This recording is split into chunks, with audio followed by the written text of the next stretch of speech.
Hola, hola, ¿qué tal? Buenas noches. Un saludo a toda la comunidad que nos sigue en esta página que se llama Bioquímica y Biología Molecular. Muchísimas gracias a los que son fans y nos siguen cada semana sin falta. Ya los identificamos, por cierto, pueden pasar por su regalo físicamente aquí a Coyoacán, en Ciudad de México.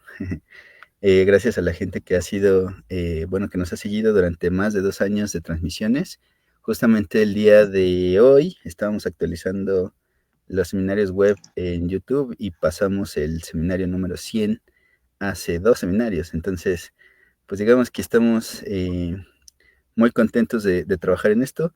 Una actividad, por cierto, sin fines de lucro, pero si alguien quiere venir y pagarnos algo por esto, bienvenidos sean. También si alguien nos quiere dar una constancia, si nuestro querido Cecity está interesado en financiar programas de comunicación pública de la ciencia, bueno, pues quiénes somos para negarnos a un apoyo más. Bueno, el día de hoy vamos a tener un seminario bastante interesante. Ahora vamos a estar en un tema que, bueno, que hemos abordado poco históricamente, que son los relacionados con neurobiología. Y bueno, para ello tenemos una colaboradora, socia, amiga de hace muchos años, no voy a decir cuántos, pero que finalmente, después de muchas invitaciones, aceptó dar su seminario web. Doctora Elizabeth Colín, bienvenida, ¿cómo estás? Hola, muchas gracias, Jorge. Muy bien. Bueno, les voy a platicar un poquito de la doctora y ahorita, bueno, ya saben la dinámica. Ella va a platicar este tema que nos trae preparados y todos pueden comentar o pueden dejar aquí sus preguntas y comentarios y los vamos a proyectar posteriormente. Elizabeth Colín es bióloga por la UNAM, la Universidad Nacional Autónoma de México, por la FE Zaragoza, que está en Puebla. Después hizo su maestría en Ciencias Bioquímicas y doctorado también en Ciencias Bioquímicas en el Instituto de Fisiología Celular y posteriormente en Instituto de Biomédicas, de Investigaciones Biomédicas de la UNAM. A lo largo de su trayectoria, pues ha estado trabajando temas diversos de neurobiología, que es de lo que nos va a hablar un poquito, en su relación con la bioquímica, la biología molecular y la biología celular. Y bueno, pues cosas que no están en su CV, pero que de pronto me gusta mencionar de mis amigos, pues es lo que han hecho a la par de su trabajo académico. Elizabeth también la considero como parte de la comunidad y el ecosistema emprendedor. Y bueno, pues no voy a hablar de eso hoy, pero pues bueno, es una persona que ha hecho varias cosas además de la parte académica, que por cierto, pues le va muy bien y ya está por concluir, por cerrar un ciclo importante. A ver si ahorita nos platicas de eso. Doctora, bienvenida al foro. Muchas gracias, Jorge. Eso se sintió con mucho cariño. Este, pues hola a todos. No sé si han recorrido estas charlas, estos webinars con Jorge o si han tomado clases ya sea en línea o presenciales en Ciencia Bio, pero para los que sí conozcan a Jorge, yo les quería platicar que justamente llevo muchos años de conocerlo y como prueba les pongo esta fotito que yo creo que ya tiene como 10 años que nos la tomamos. Aquí yo era apenas una estudiante de licenciatura y él ya me daba clases, entonces pues él es un poquito mayor, ¿no? Pero bueno, solo por Sí, no, rememorar. no se nota. No se nota que eres mayor Soy un poco o mayor, que ya claro pasó que el no. tiempo. Es como así, hago la pose para la foto del 10 Years Challenge. Bueno, listo. Tenemos que hacerla. Yo Me soy voy a igualita. minimizar y me voy a minimizar para que pues te deje así como platicar y ahorita cualquier cosa estamos por aquí. Bienvenidos todos, escuchen a la doctora. Muy bien. Y justo entonces, como decía Jorge, el tema de hoy es un poco de neurobiología, neurociencias. Yo entiendo que los temas que se aborda de pronto acá son de estructura de proteínas o bacterias o modificaciones genéticas y esas cosas. Entonces no sé qué tan fresco tengamos la parte de neurociencias, el concepto, ¿no?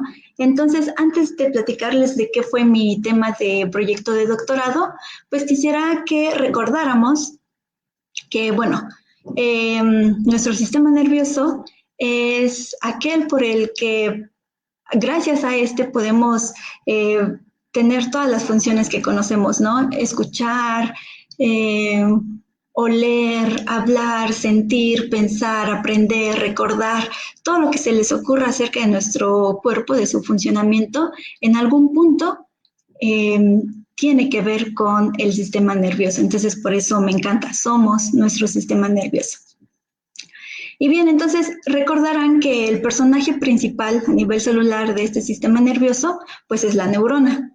Sin embargo, hay que tener en mente que hay más células en este ambiente neuronal, además de las neuronas. Entonces, en esta caricatura les recuerdo que tenemos microglía, por ejemplo, que participa en respuesta inmune. Tenemos astrocitos, que tienen una serie de funciones muy diversas, metabólicas, para recapturar neurotransmisores, controlar el flujo sanguíneo, bueno, muchas cosas, ¿no? Entonces tenemos microglía, astrocitos, neuronas, tenemos células que se llaman oligodendrocitos, los cuales forman la vaina de mielina, que es como una cubierta protectora impermeable para que pueda ocurrir la transmisión eléctrica a través de la neurona y a través de la red de neuronas. Tenemos células ependimarias, que son estas de acá, que nos controlan el flujo de líquido cefalorraquídeo y también el paso de moléculas entre el tejido nervioso y el líquido cefalorraquídeo. Y bueno, esto solo es para que podamos visualizar que en el tejido nervioso hay todo un mundo de células que están trabajando entre sí para poder dar lugar a todos los procesos fisiológicos que conocemos. Un aspecto importante de cuando hablamos de neurociencias, como que la unidad funcional de acá de las neurociencias es la sinapsis. Entonces, igual para recordárselas, una sinapsis está conformada de una presinapsis y una postsinapsis, y bueno, a través de ella hay un mensaje químico a través de neurotransmisores. Y esto a gran escala, en ciertas redes, pues nos va a permitir al final todo, ¿no? Sentir, pensar, razonar, recordar, etcétera. Ahora bien, cuando vamos envejeciendo o hay ciertas enfermedades neurodegenerativas, diversos procesos a nivel de neuronas comienzan a fallar, ¿no? Por ejemplo, a lo mejor hay pérdida de sinapsis, a lo mejor hay disminución en el contenido de los neurotransmisores, o a lo mejor se modifica el contenido de los receptores en la postsinapsis. No sé, podrán haber incrementos o disminuciones de ciertas proteínas, etcétera. Entonces, cuando hay un desbalance en esos procesos celulares en el sistema nervioso, pues comienzan a haber alteraciones. Y hoy les voy a platicar entonces de la enfermedad de Alzheimer, que es justo ocurre por una serie de alteraciones en nuestro sistema nervioso que lleva a la pérdida progresiva de memoria, de aprendizaje y que conduce lamentablemente a la muerte. Entonces es una enfermedad importante, es un problema pues de salud y también social, y bien, vamos a abordarlo. Les platicaba entonces, en mi proyecto de doctorado estuve estudiando la participación de la señalización Wnt en esta enfermedad de Alzheimer, específicamente en un modelo murino de Alzheimer. ¿Vale? Entonces, de ahí vamos a ir tomando. Y bien, entonces les platicaba, esta enfermedad es un conflicto realmente porque su incidencia es bastante alta. En el mundo, en la actualidad, se calcula que tenemos unos 55 millones de personas con este padecimiento. ¿Se imaginan cuántas personas es eso? Es decir, en la Ciudad de México y en la zona conurbada, aproximadamente hay 25 millones de personas. Entonces, eso el doble en el mundo hay de pacientes con Alzheimer, personas que van perdiendo la capacidad de recordar, de aprender, que tienen desorientación, que tienen problemas de lenguaje y que a la larga van a tener falla sistémica y pues llega al fallecimiento, ¿no? Entonces, para dimensionar que en realidad es un gran conflicto. Y bien, vamos a platicar a nivel celular qué pasa con nuestro cuerpo en esta enfermedad. Se caracteriza principalmente por 3 aspectos. La acumulación cerebral de algo que se llama placas seniles, de marañas neurofibrilares y pérdida sináptica y neuronal. ¿Qué es esto? Las placas seniles se les llama a la acumulación de un péptido que se llama péptido beta-amiloide. Este péptido va formando oligómeros y se va acumulando en la parte externa de las células, de las neuronas en particular. Como podemos ver en esta micrografía, identificamos con café los péptidos beta-amiloide y forman justamente placas en la parte externa de las neuronas. Vemos aquí, por ejemplo, hay como un centro más oscuro, ese es el soma de la neurona, y todo esto alrededor es el cúmulo de beta-amiloide que ha formado placas. Estas están pues afuera, ¿no? En la matriz extracelular, todo afuera. También se acumulan marañas neurofibrilares. Estas se acumulan de manera intracelular en el citoplasma de las neuronas y están formadas por tau en su forma hiperfosforilada. Tau es una proteína muy importante porque controla la polimerización y despolimerización del citoesqueleto de las células, ¿no? Entonces, si hay fallas en esa proteína, tenemos fallas en la regulación del citoesqueleto y recordemos que a través de nuestra neurona y de todas las células, pues se van transportando vesículas, organelos, proteínas, ¿no? Entonces, ese tráfico de proteínas se va afectando. Y con ello, pues muchos procesos, ¿no? Se desencadena toda una serie de dificultades. Entonces, bien, las marañas neurofibrilares se acumulan dentro de las neuronas. Y también se observa pérdida sináptica, es decir, esto que les acababa de platicar, la presinapsis, la postsinapsis se va degenerando, se van perdiendo y pues se va perdiendo la comunicación entre neuronas y neuronas. Y no solo eso, también la neurona completa comienza a degenerar y a morir. Tan es así que esta pérdida de neuronas causa una reducción en la masa encefálica, como lo vemos en esta caricatura. En los pacientes con Alzheimer hay una reducción de masa y también se van haciendo como unas cisternas que se van llenando de líquido cefalorraquídeo, que sería todo esto que está como en gris, en negro. ¿Por qué? Porque simplemente la materia blanca se va haciendo más pequeña y va gobernando el líquido cefalorraquídeo, a comparación de cómo se vería un cerebro sano, ¿no?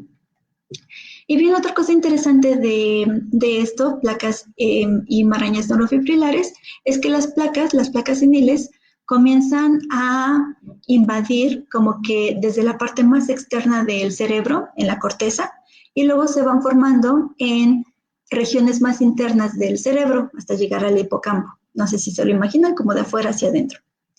Y de manera opuesta, las marañas neurofibrilares comienzan a acumularse en regiones internas del cerebro, en el hipocampo, en la corteza entorrinal, y luego se van acumulando en regiones más externas del cerebro. Entonces, estas comienzan como de afuera hacia adentro, y estas comienzan de adentro hacia afuera.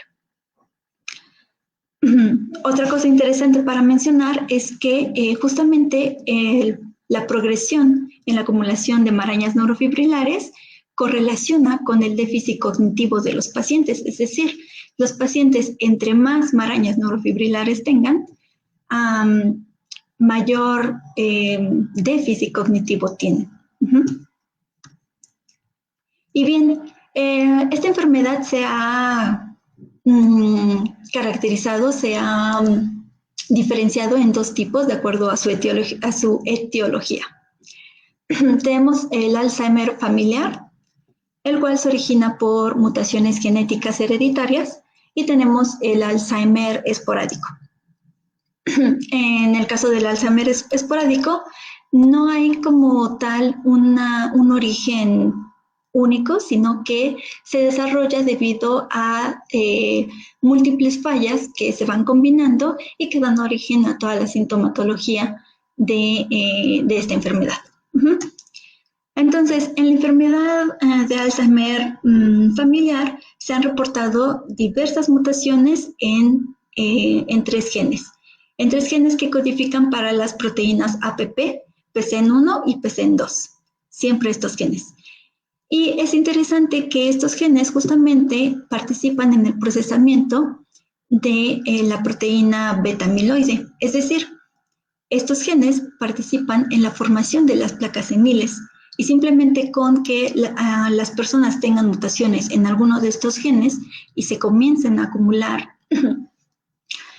beta-amiloide, pues se puede desencadenar la demás falla en los procesos celulares para dar lugar a la enfermedad de Alzheimer. Es interesante.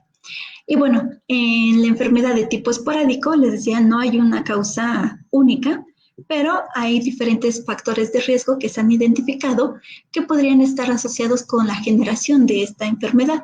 Por ejemplo, se han identificado que el presentar variantes de alelo de para ciertas proteínas como ApoE, TERM2, SOR1 y demás, te hacen más, aumentan la probabilidad de que desarrolles Alzheimer, en conjunto con otros factores de riesgo, como son el que las personas tengan obesidad, diabetes, hipertensión, incluso depresión, estrés, desorden de sueño.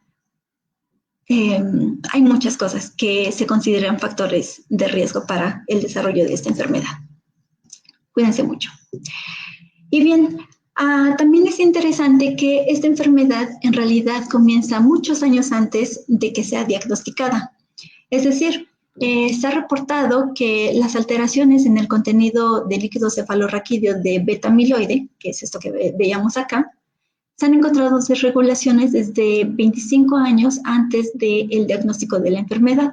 ¿En qué momento se diagnostica? Bueno, pues cuando la afectación cognitiva ya es bastante clara y el paciente puede resolver ciertos cuestionarios para que nos miden nuestra capacidad cognitiva, y pues ya se va determinando, ¿no? Si son o no candidatos de Alzheimer. Entonces, hay alteraciones en los procesos celulares muchos años antes de que ocurra como tal un déficit cognitivo severo. Entre estas alteraciones está disfunción de astrocitos, activación de microglía, alteraciones en el consumo, en el metabolismo de glucosa. Luego hay reducción en el tamaño, en la estructura del hipocampo. Hay alteraciones en el contenido de tau, que era la proteína que les mencionaba, que genera marañas neurofibrilares. Y así hasta llegar a un estado de deterioro cognitivo y diagnosticar la enfermedad. Entonces también eso resulta interesante, que estos cambios comienzan muchos años antes y todo se va pues como dominó, ¿no? Produciendo para generar este padecimiento que lamentablemente es muy feo. Bien, y entonces ahora sí vamos a platicar de la señalización Wnt en estos pacientes, en pacientes con Alzheimer. Les platicaba que en el Alzheimer esporádico, pues no hay una causa en particular bien definida para esta enfermedad, pero sí se han detectado muchos procesos desregulados y muchos factores de riesgo. Entre estos procesos desregulados se ha observado pues múltiples procesos como alteraciones en la inmunidad innata o adaptativa, alteraciones en el funcionamiento mitocondrial, alteraciones en el transporte a través de la membrana, etc. Se han identificado bastantes desregulaciones en diferentes procesos celulares en estos pacientes a lo largo de su evolución. Y resaltando, se han encontrado alteraciones específicamente en la señalización Wnt. Lo resaltamos, nos ha parecido interesante debido a que estas alteraciones se han encontrado en pacientes en etapas tempranas de la enfermedad. Entonces, postulamos que podrían ser alteraciones que pudieran ser causales para el desarrollo de este padecimiento. Las alteraciones pues son diversas, se han encontrado a la alta agonistas, a la alta antagonistas, a la baja agonistas, etcétera, ¿no? Y bien, para poder entender un poco de qué va la señalización Wnt, les voy a presentar de manera resumida justamente la cascada de señalización, cómo funciona. Para empezar, esta señalización está dividida como en tres tipos principales, la señalización canónica y dos señalizaciones no canónicas. En nuestro proyecto nos enfocamos en la señalización canónica debido a que las alteraciones encontradas en pacientes empatan con componentes de esta señalización canónica. También hay evidencias de alteraciones en las otras dos tipos de señalización, pero son menos. Entonces, esta es la más estudiada y la que podría tener algo más de peso en el desarrollo del padecimiento. Bien, entonces, se los platico rápido. De manera endógena, pues hay bastantes agonistas de esta señalización, se llaman ligandos Wnt, y estos se unen al receptor FZ, Frislet, el cual se une al receptor LRP6. Entonces, por ahí empezamos. Esta unión recluta una serie de proteínas, CK1-alfa, GSK3-beta, axin.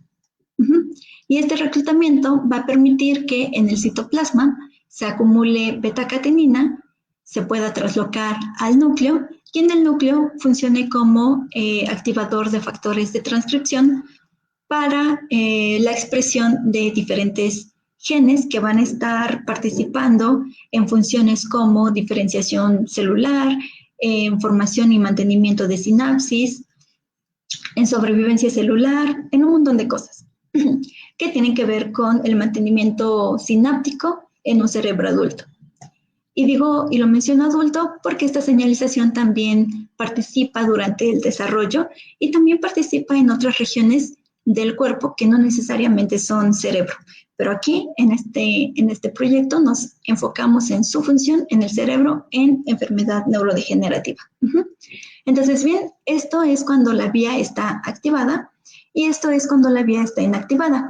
Cuando está inactivada, algún antagonista endógeno, por ejemplo, de DKK1, se une a los receptores LRP56, impidiendo el reclutamiento de todas de estas proteínas, las cuales se mantienen unidas formando un complejo de destrucción para beta-catenina, la fosforilan de manera consecutiva y estas fosforilaciones generan una marca que va a ser identificada por ubiquitina y por lo tanto beta-catenina iría a degradación por proteasoma. Entonces, cuando la vía está inhibida, beta-catenina es degradada y por lo tanto no puede traslocarse al núcleo y entonces estarían impidiendo la expresión de genes que les mencionaba, participan en diferentes funciones sinápticas.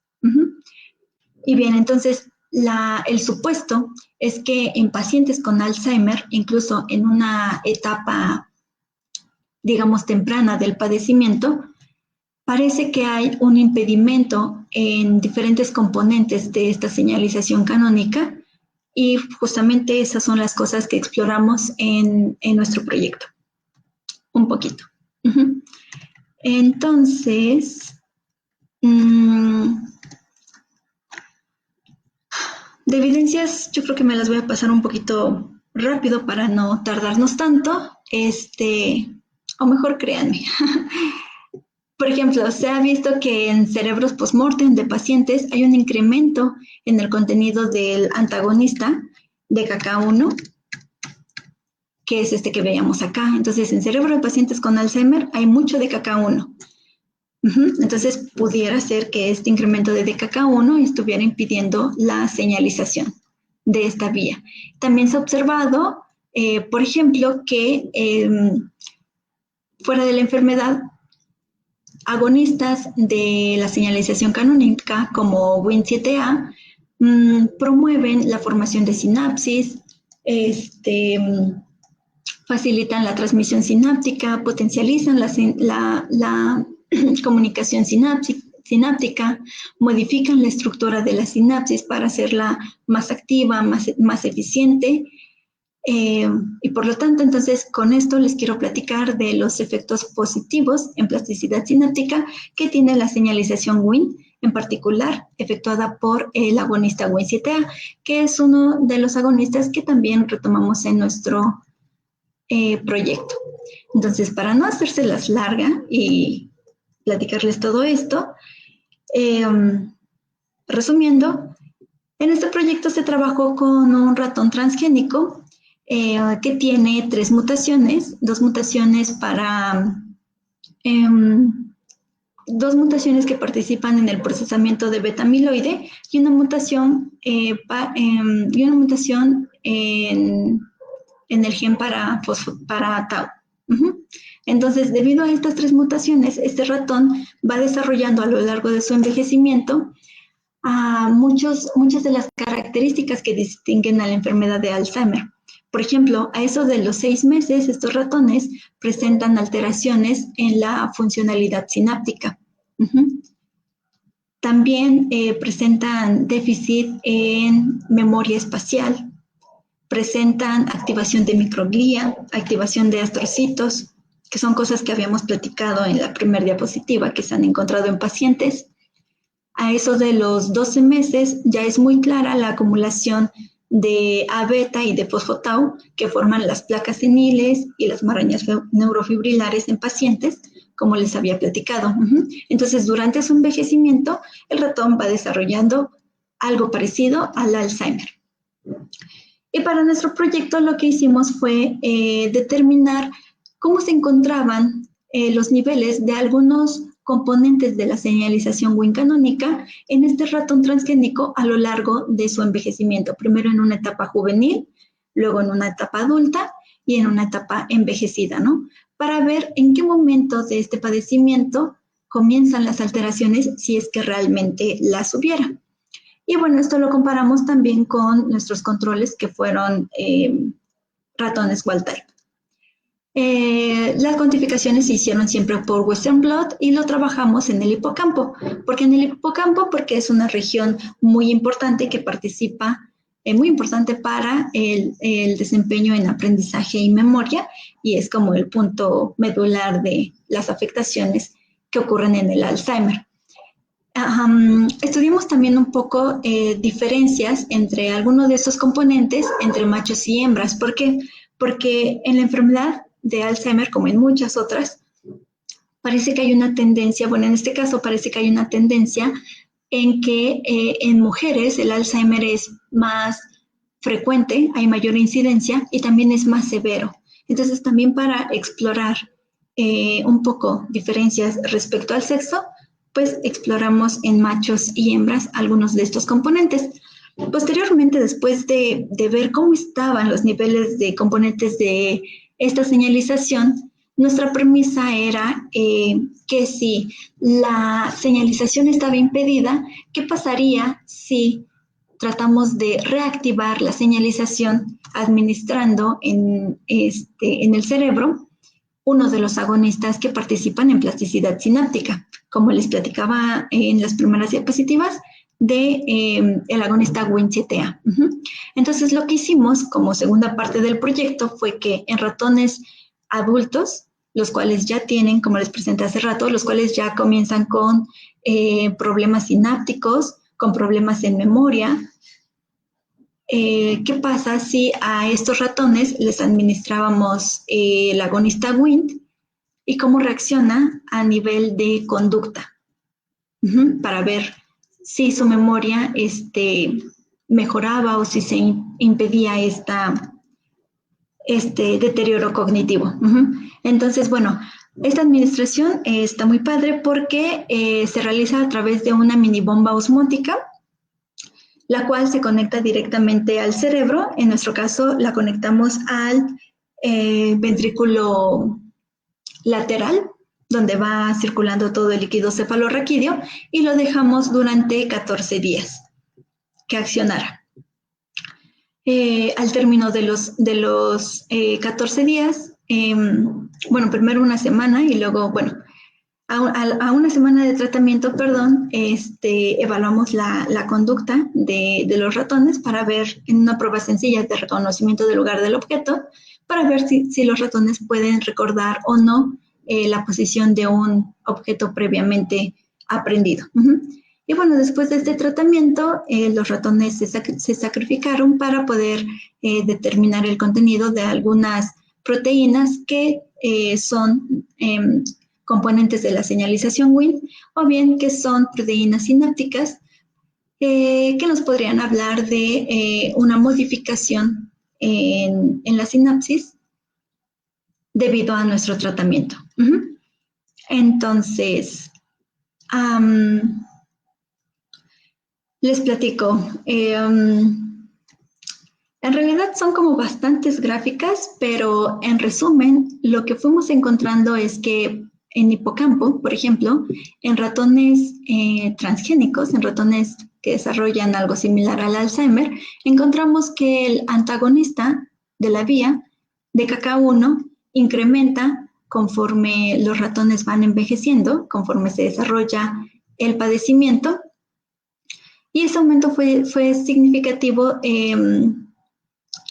Se nota desde los 6 meses, fue significativo hasta los 9, 12 meses de edad, ¿no? Y eso no ocurre en los wild type, es decir, esto no ocurre en el envejecimiento sano, solo ocurre en el envejecimiento en los ratones transgénicos, es decir, conforme va progresando, desarrollándose la enfermedad.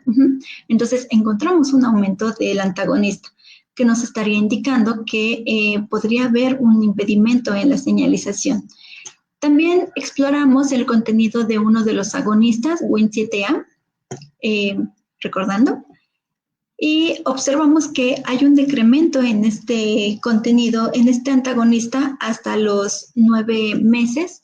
Recordando la línea temporal de hace un momento, estos ratones en ese momento ya tienen déficit cognitivo, ya tienen acumulación de beta-amiloide, pero todavía no es tan severo. Entonces, ya tienen signos de la enfermedad, pero todavía no es tan severo.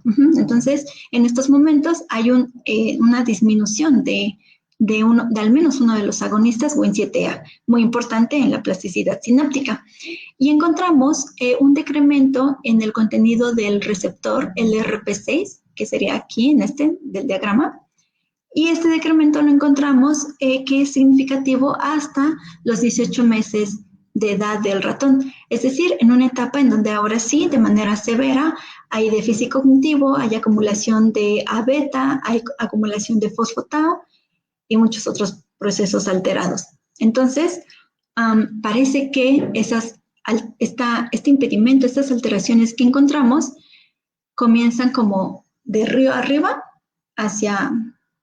Bueno, comienzan con el inhibidor, que es de KK1. Luego también se ven efectos en agonistas como Wnt7a y posteriormente en receptores como el RP6. Y también exploramos el contenido de GCK3 beta, que participa en el complejo de destrucción de beta-catenina, ¿no? Entonces vamos un poco más río abajo. Y encontramos que, como se ha reportado antes, en el envejecimiento sano hay un decremento en la forma inactiva de esta sinasa. Si hay un decremento en la forma inactiva, se esperaría que hubiera un aumento en la actividad de esta sinasa. Espero que me dé a explicar, porque esto siempre es un poco confuso. Y también evaluamos la forma activa de esta sinasa, que es GCK3 beta fosforilada en tirosina 216, y encontramos que esta está aumentada en los ratones transgénicos desde una etapa más temprana, desde una etapa asintomática que fue a los 3 meses. Entonces, bueno, también hay cambios por ahí, ¿no? En un poco río más abajo. Y evaluamos también el contenido de fosfotau. En general, esto no es como tan nuevo porque estos ratones sí o sí desarrollan acumulación de tau en su forma hiperfosforilada. Pero queríamos medirlo también para tratar de correlacionar el contenido de fosfotau con los cambios en algunos de los componentes de la señalización WIN. Y encontramos que precisamente hay una correlación en el aumento de fosfotau con el incremento de DKK1 observado en los ratones transgénicos. Este incremento no se observa en los ratones wild type, es decir, esta correlación no se observa en el envejecimiento sano y sí se observa en el desarrollo de la patología de tipo Alzheimer. Entonces, eso también resulta interesante que pudiera progresar de la mano la inhibición en la señalización WIN junto de la aparición de marcadores específicos, de marcadores importantes del padecimiento, como es la acumulación de tau hiperfosforilada. Entonces, eso fue interesante. Ahora, exploramos también el contenido de BDNF. BDNF es una neurotrofina muy importante en plasticidad sináptica, en aprendizaje y memoria. Está presente en el desarrollo, en el cerebro adulto y además es un gen blanco directamente de la señalización WIN. Entonces, se trataba de explorar algún gen blanco de la señalización para ver si había realmente un impedimento que llegar a tener efectos en la expresión de genes blancos de esta señalización. Claro que solo exploramos BDNF, hay muchos genes blancos que pudieran estarse afectando por este posible impedimento que estamos reportando. Bien, y sí, en efecto, observamos que ni en el envejecimiento sano, ni en el desarrollo de la patología hubieron cambios significativos en el contenido de BDNF maduro. Encontramos algún cambio en el pro-BDNF, que es pues la forma inmadura de esta neurotrofina, pero este cambio solo lo encontramos en el envejecimiento sano. Hay un aumento de pro-BDNF. Y bien, pero les platicaba, si bien este es un gen blanco de la señalización canónica, hay muchos otros genes que podrían estarse modulando debido a este posible impedimento que hemos observado.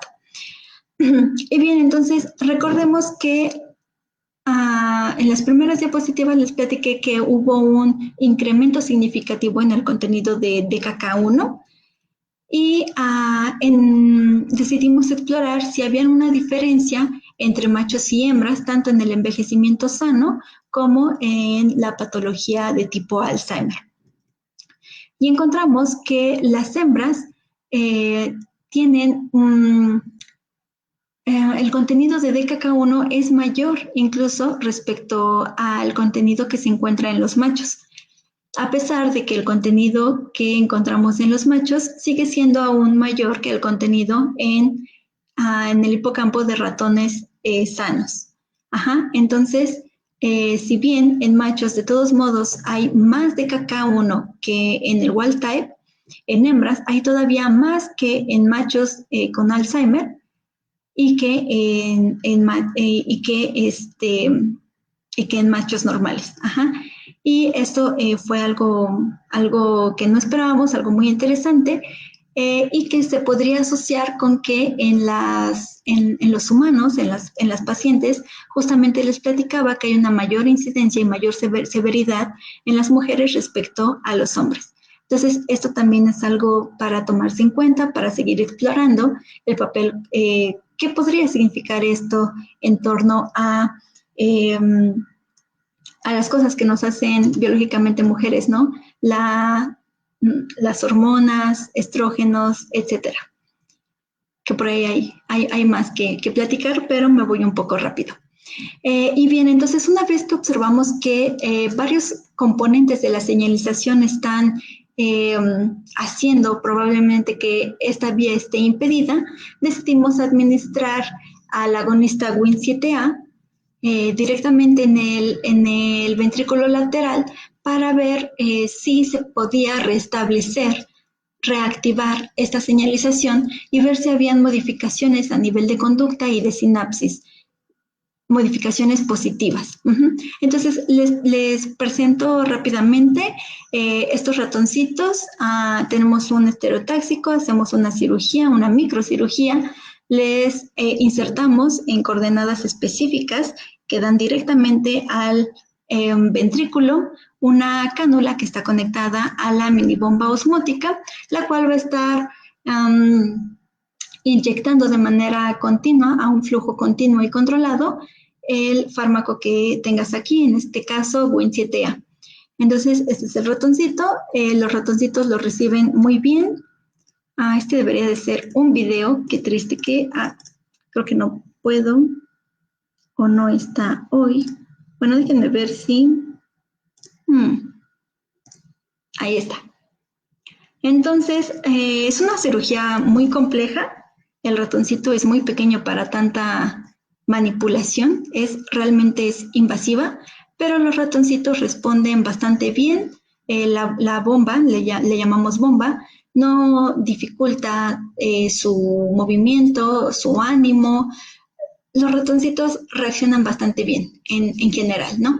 Entonces, bueno, este tratamiento se lo dejamos 2 semanas,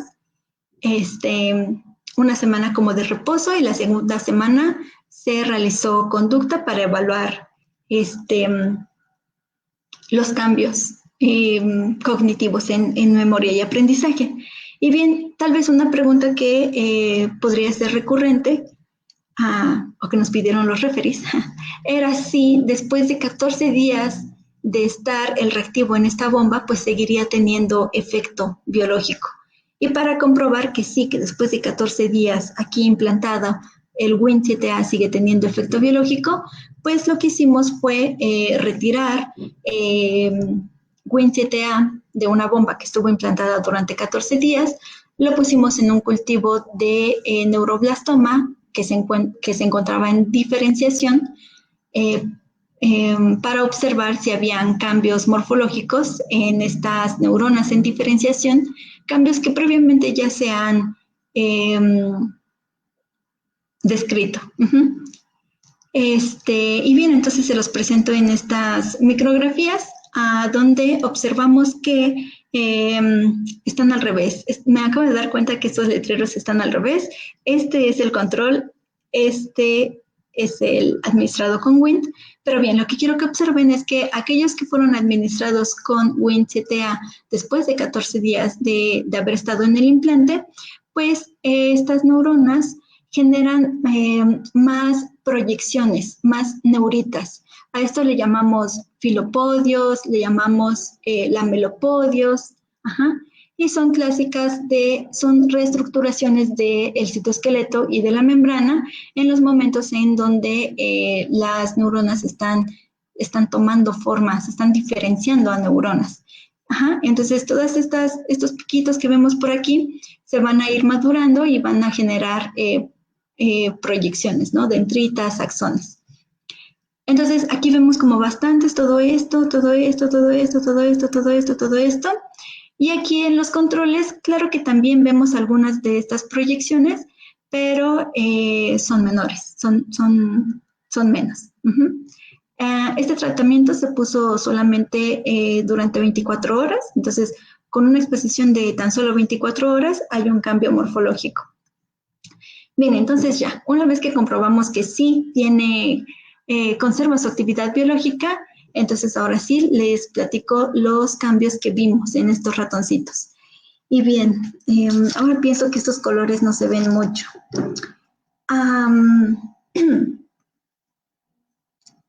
Déjenme regresar un momento porque, bueno, no, tendría que regresar mucho.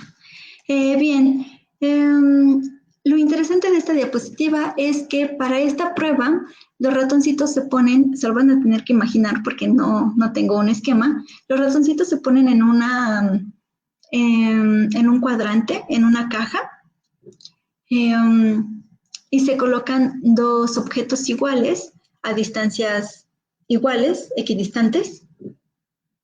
Están muy limpios para que no tengan un olor característico alguno de los dos y se sesgue el resultado. Se pone el ratón en esta área y se deja explorar.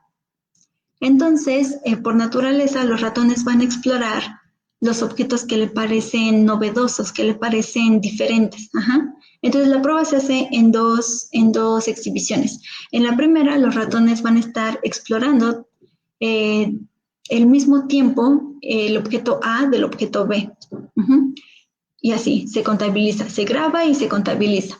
En la siguiente exhibición, que es 24 horas después, uno de los objetos se mueve de posición, se limpia muy bien todo y después otra vez ponemos al ratoncito y lo que se espera es que el ratón recuerde y aprenda y recuerde que uno de los objetos está en una posición novedosa.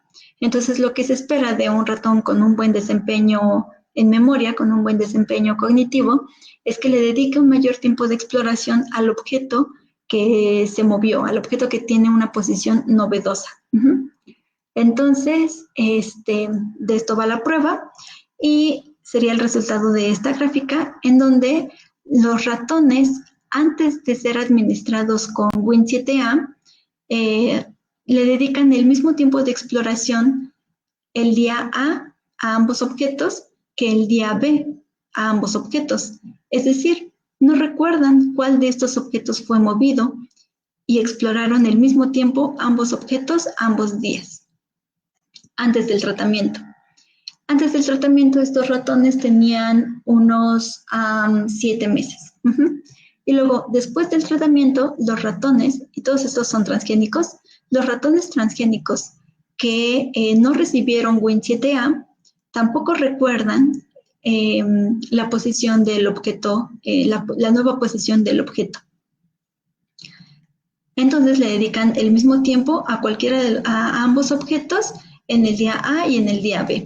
Sin embargo, los ratones que fueron administrados con Win7A a través de la minibomba, recuerdan, le dedican más tiempo de exploración al objeto que tiene la posición novedosa. Y por eso esta gráfica pues va hacia arriba, le dedican más tiempo a un objeto. ¿A cuál? Al objeto que se movió. Entonces, estos y estos tienen la misma edad.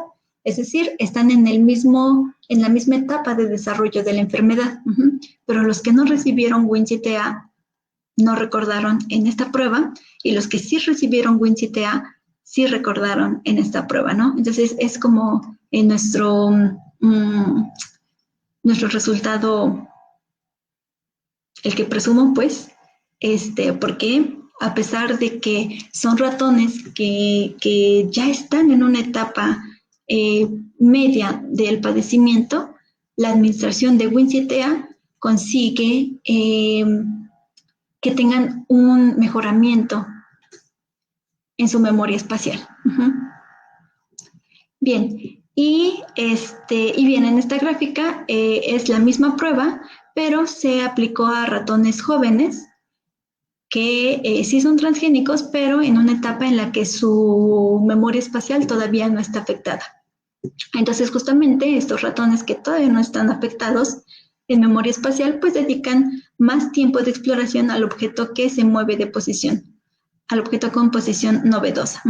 Entonces, ratones jóvenes se comportan, ratones adultos administrados con Win7A se comportan de una manera similar a la que lo hacen los ratones transgénicos jóvenes. Entonces, eso es importante. Y bien, ya casi terminamos. Ya una vez que vimos que habían efectos positivos en la conducta espacial, en la memoria espacial, exploramos algunas de las proteínas para tratar de descifrar qué es lo que está modificando la administración de este agonista. Para empezar, medimos en hipocampo de ratones controles y administrados con Win7A precisamente el contenido de Win7A. Sin embargo, hay una tendencia para aumentar. El Win7A tiende a aumentar en los ratones administrados con Win7A, pero no llegó a ser significativo, como que le faltó así, ¿no? Un pelito, poquito. Esto no nos preocupa porque al final estamos midiendo en hipocampo cuando la administración se hizo pues casi sistémico en el sistema nervioso porque se hizo en el ventrículo y de ahí se va diseminando por todo el cerebro. Entonces, podría ser que este efecto no lo viéramos tan claro en hipocampo o más bien cuantificable en hipocampo. Nos haría falta explorar otras regiones del cerebro, por ejemplo, ¿no? Pero bueno, hay una tendencia. Y de que hay un efecto conductual, hay un efecto conductual.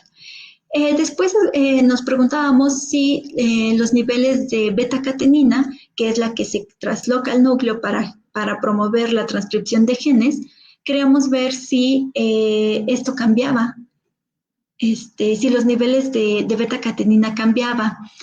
Hay una tendencia a aumentar los niveles de beta-catenina, pero otra vez no conseguimos esa significancia. Entonces, no doy más conclusiones al respecto, pero pues ahí se quedó como en tendencias.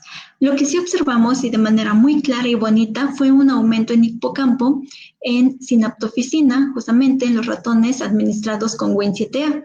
Sinaptofisina es una proteína que ayuda a las vesículas sinápticas a trasladarse a la terminal sináptica para liberar los neurotransmisores. Todo tipo de neurotransmisores, todo tipo de vesículas, ahí está trabajando sinaptofisina.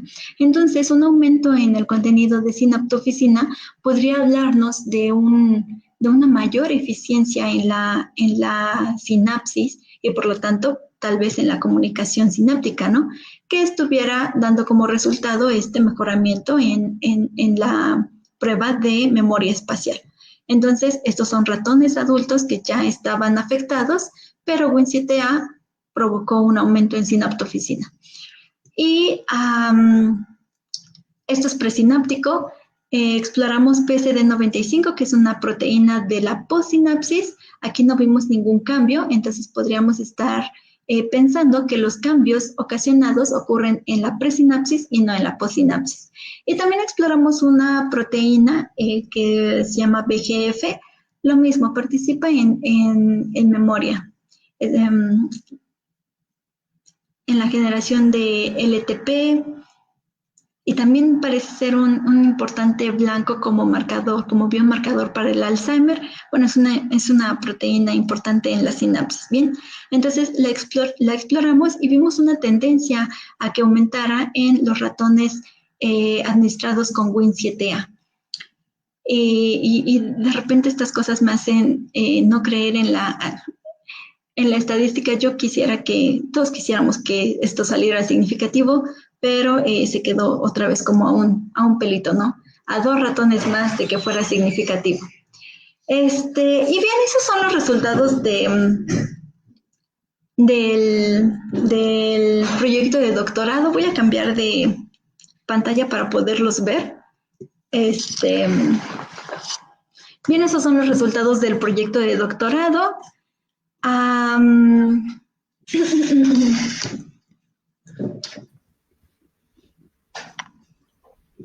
Y nada, ¿no? Pudimos estudiar un poco el papel de esta señalización en el padecimiento de tipo Alzheimer. Tuvimos algunos resultados positivos con una administración del agonista para esta señalización. Y a mí me encanta este tema. Yo le apuesto mucho a esta señalización. Ahora en mi postdoc voy a seguir un poco con esta línea. Nos vamos a pasar a trabajar con muestras de pacientes en neurología y pues ya les estaré platicando qué vemos ahora sí ya en muestras de pacientes. Y listo, Jorge. Muchas gracias. ¿Le vas a poner ahora, le vas a hacer microcirugía a los pacientes? Ya no es microcirugía, ya es cirugía de verdad. Tienes razón. No. Si ven a la doctora, no entren. Mira, te voy a Exacto. proyectar Voy a algunas. anunciar, vamos a tener campañas para reclutar controles sanos. Va a ser difícil que encuentres controles sanos, dados los factores de predisposición que mencionabas, ¿no? La obesidad, la Sí, diabetes, la hipertensión. Bueno, tus posibles controles van a ser poquitas opciones. sí, Te voy a proyectar sí, algunas de las preguntas que fueron saliendo a lo largo de... Por ejemplo, César Jiménez pregunta, ¿cuánto tiempo dura el proceso de reacción en el ratón? No me acuerdo exactamente en qué momento hice esa pregunta, pero supongo que tenía que ver con una gráfica en particular. tal vez con la administración, nosotros lo administramos durante 14 días, entonces los efectos que vimos fue después de 14 días de tratamiento. Queda abierto si este tratamiento, si lo dejamos más tiempo, funciona más, no lo sabemos. Si solo lo dejamos 14 días, lo quitamos y exploramos al ratón 2 meses después, no sabemos si estos efectos benéficos se conservan o ya no. Eso no lo sabemos, pero en este proyecto solo fue un tiempo de reacción pues de 14 días de tratamiento. Muy bien. Mario Víquez está sorprendido y César otra vez dice, una pregunta, ¿cuál es el antagonista?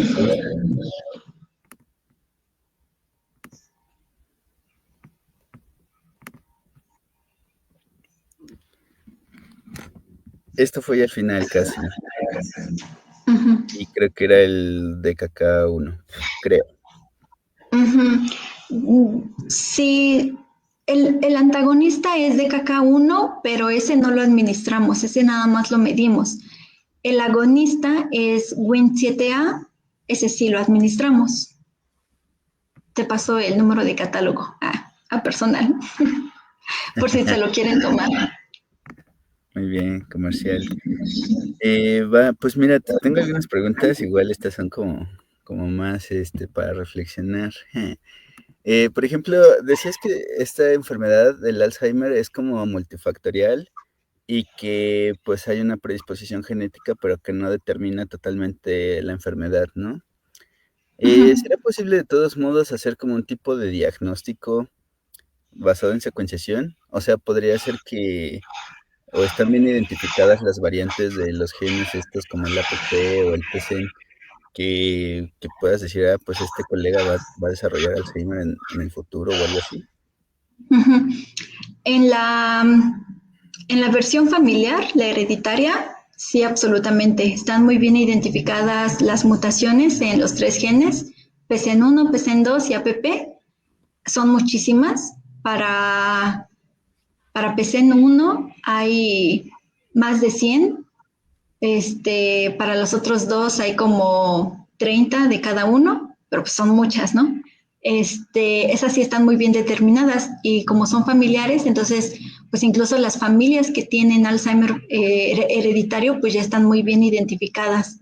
Eh, y además, son dominantes, entonces te da aunque solo tengas una copia en la Wow. familiar.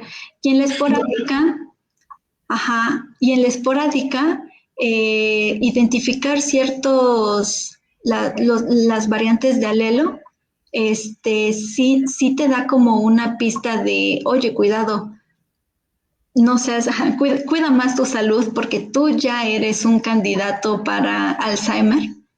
Y justamente estamos buscando más biomarcadores que nos permitan predecir si una persona pues va a desarrollar Alzheimer. Es algo muy difícil porque en la cuestión esporádica justamente no sabemos qué personas van a desarrollarlo. Entonces, hacer un estudio longitudinal con un montón de personas de todo tipo e irlas midiendo y siguiendo hasta que después de 25 años desarrollen Alzheimer es muy complejo. Hay muchos artículos que lo han hecho, y gracias a eso es que podemos identificar que obesidad, diabetes, bla, bla, bla, son los posibles factores de riesgo. Pero como son seguimientos complejos, entonces esos resultados no son como tan exactos o tan tajantes como para decir sí, ¿no? Hay tendencias, pero seguramente debido a la complejidad del estudio, pues no nos da una información tan limpia.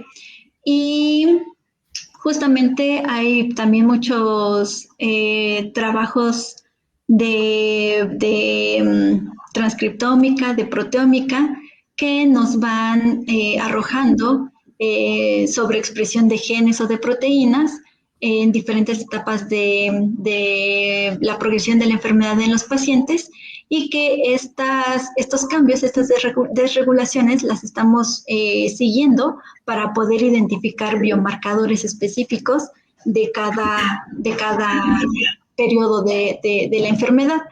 Uh-huh. Y también estaremos trabajando en eso. Súper bien, pues trabajo para muchas décadas. Lo malo es que, por ejemplo, estos factores de predisposición, obesidad, hipertensión y estrés, pues son factores de predisposición de muchas otras cosas. Entonces, probablemente tus objetos de estudio se mueran antes de otra cosa, ¿no? Supongo. Bueno, pues ahí Es está, que a cuidarse, sí, Waldi. tengo Bueno, un comentario. ajá, sí, vas, dale. Después de toda la licenciatura, la maestría y el doctorado, al final concluí que mi mamá tenía razón y la fuente de la salud es cuídate y haz ejercicio. Y es ridículamente Cierta, cierto. ¿no? Y no te estreses, ¿no? No te estreses y no estés triste y pues ya.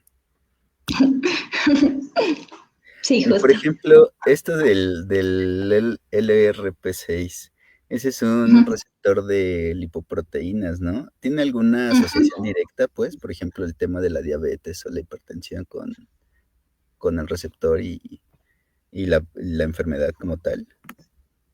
Sí, justamente porque también uno de los genes factores de riesgo es ApoE y también participa en el transporte de lípidos.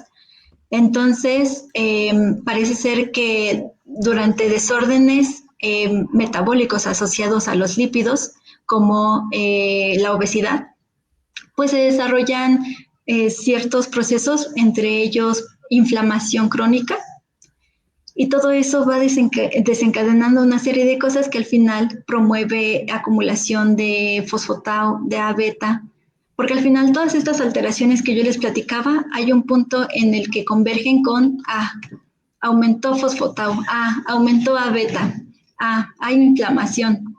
Entonces sí, son como muchos caminos para llegar a las alteraciones del Alzheimer. Uh-huh.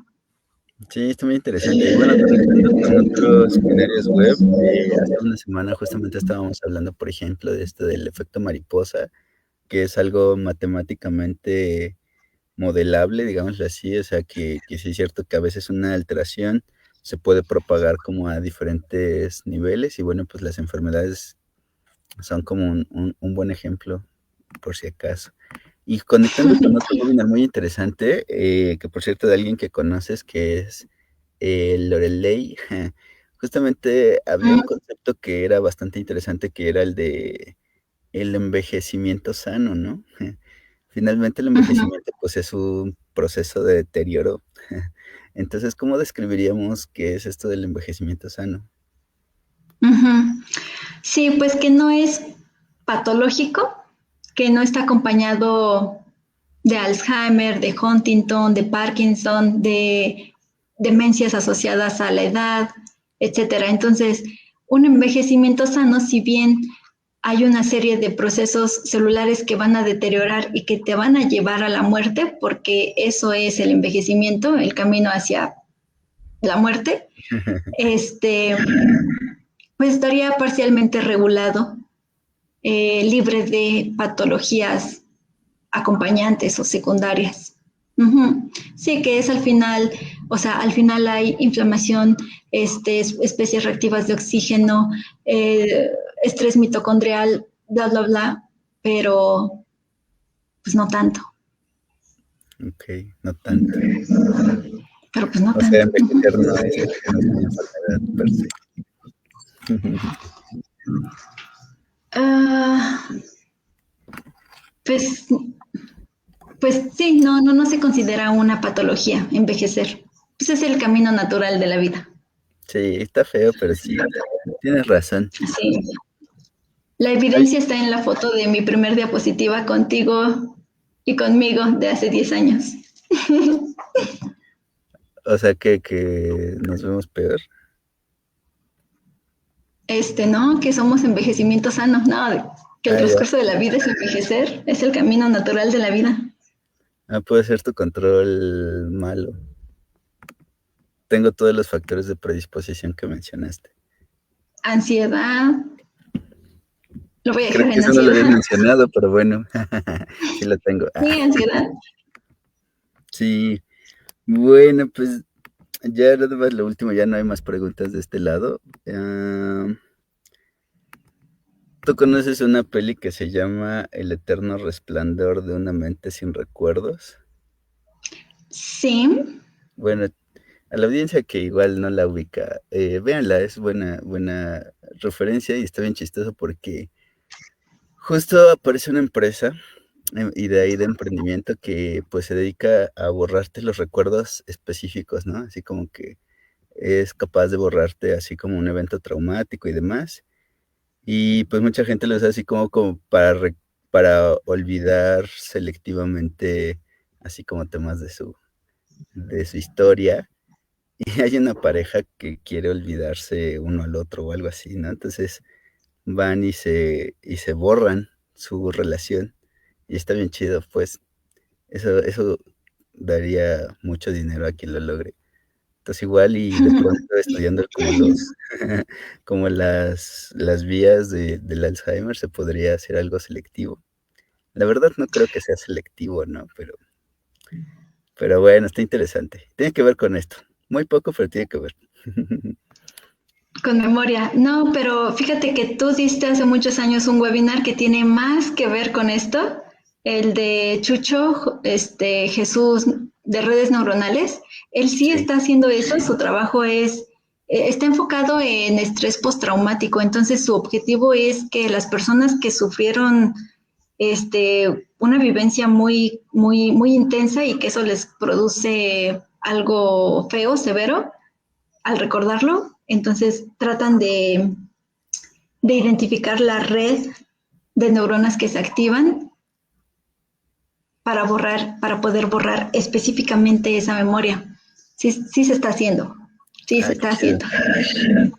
Pues ahí está, el eterno. ¿Jesús qué es? Sí, Para ya se me seguirlo. olvidó, Jesús, invítalo, Jesús Pérez, ¿no? Jesús Pérez, Bueno, redes neuronales. me acordaré, ahorita lo pongo en los comentarios. Bueno, muchísimas gracias por el tema, por la recomendación.